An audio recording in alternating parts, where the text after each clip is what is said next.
तुम्हाला गणपतीचं सांगते मी, ऐका तुम्ही. बरं का बाळा हो. आणि बरं हा पा गणपती कसा तयार झाला, काय झालं. गणपती कसा तयार झाला. पार्वती आंघोळीला गेली. पार्वतीनं मळी काढली. मळीचा गणपती तयार केला.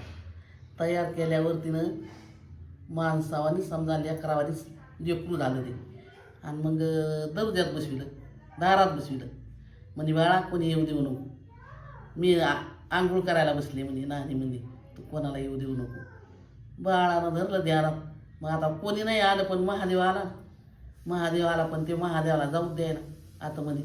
महादेव म्हणे मोकळंच घर, मला जाऊ दे ना आतमध्ये. असं कसं म्हणे हे.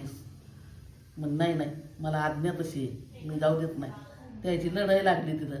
लढाई लागता काय झालं, त्याला मारलं म्हणजे त्याचं मुंडकं छाटलं. आता मुंडकं छाटलं, पार्वतीची आंघोळ झाली.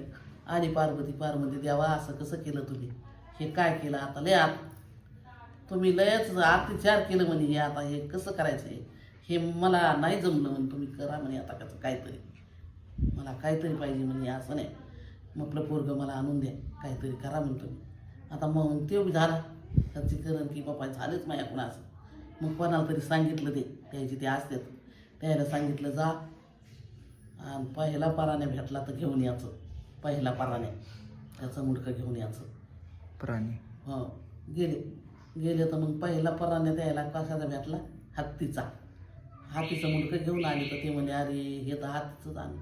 म्हणजे मग पहिला सांगितल्यावर आम्ही पहिलाच आणला. मग ते बसविला मुंडकं, हातीचं मुंडकं बसविलं. तेव्हापासून गणपती तयार झाला. मग सऱ्या देवानं त्याला हे दिलं, आशीर्वाद द्याला.